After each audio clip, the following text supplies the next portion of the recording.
How often do you ponder about the looming Social Security crisis?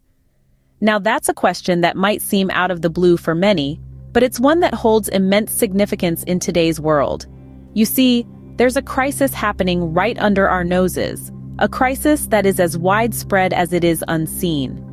We're talking about the Social Security crisis, a complex web of systemic issues that are making it increasingly difficult for individuals to secure the help they need. It's a harsh reality that many of us are blissfully unaware of. Imagine being in a situation where you're struggling, reaching out for help, but the system in place demands that you hire an attorney. Now imagine not having the means to afford one. That's a scenario that countless individuals face every single day. They're caught in a cycle of desperation and despair, unable to navigate the system that's supposed to be their safety net. This crisis, though invisible to many, is a harsh reality for countless individuals. Consider the story of Jane Doe, a single mother from Alabama. Jane was a hard-working woman striving to provide for her two young children. But when a sudden illness struck, she found herself unable to work. Now imagine her dismay when she discovered that getting the Social Security benefits she was entitled to was not as straightforward as she'd hoped. Jane's journey through the labyrinth that is the Social Security system was fraught with obstacles. She was asked to navigate complex paperwork, confusing legal jargon, and endless red tape. All this while battling debilitating health issues, managing her household, and caring for her children. The financial constraints only added to her woes. The system seemed stacked against her. It was as though it was made for those who could afford to hire an attorney. But for Jane and many like her, legal help was a luxury she simply couldn't afford. The system, it seemed, was not designed to help those who needed it the most. The struggle took a toll on Jane. Her mental health began to suffer. The stress of the situation, the uncertainty, the fear of what might happen to her children if she couldn't secure the benefits she was entitled to, it all weighed heavily on her. She found herself battling not just her physical illness, but also the creeping tide of anxiety and depression. Jane's story is a stark reminder of the human cost of bureaucratic inefficiency.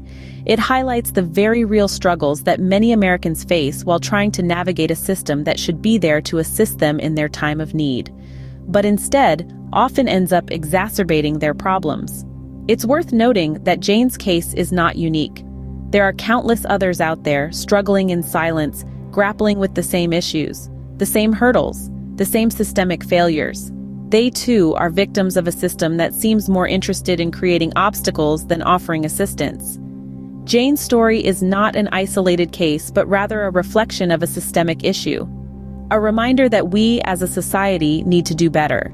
We need to ensure that those who are most vulnerable are not left to struggle alone. We need to ensure that the system is not just accessible, but also supportive for those who need it the most. Let's now turn our attention to another case, that of John Doe, a retired veteran from Texas. John dedicated years of his life in service to our country, but when it came time for him to receive the Social Security benefits he had earned, he was met with a system that was far from supportive. Much like Jane, John found himself embroiled in a complex web of paperwork and red tape. The waiting periods were long, and clear communication was sorely lacking. Every step was a battle, and each victory felt fleeting as another hurdle presented itself. The stress of this process took a toll on John, exacerbating his existing health conditions.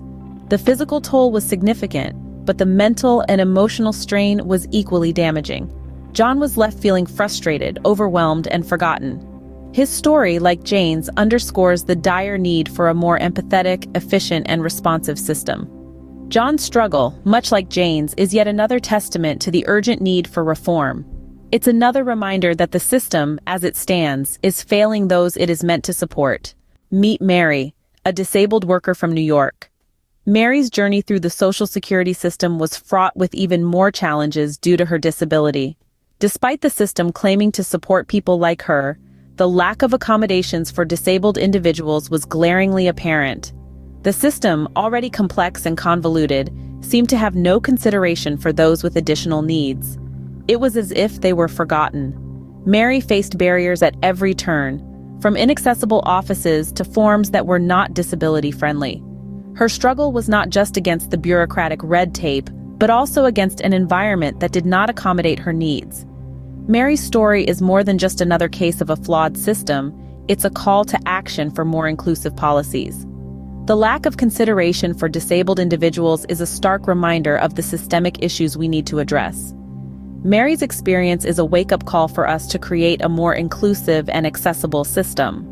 This is not just about improving efficiency, it's about ensuring that everyone, regardless of their circumstances, can access the support they need without having to navigate an obstacle course. The question stands, what can we do? Is what we're left pondering. The Social Security crisis isn't a battle to be fought alone. It's a collective endeavor, requiring the concerted efforts of individuals and communities alike. We can all participate in this struggle, starting with raising awareness. Talk about it, share stories. Let people know that this is a crisis affecting countless lives across our country. Advocacy is crucial. We need to push for policy changes that make Social Security more accessible, especially for those who are most vulnerable. It shouldn't be a privilege to get the help you need. It should be a right. Community initiatives can also play a significant role. Establishing local support groups or volunteering at social service organizations are just a couple of ways we can lend a hand. Remember, we're not just fighting for today. We're fighting for a better tomorrow. Every step, no matter how small, brings us closer to resolving this crisis. It's time to act.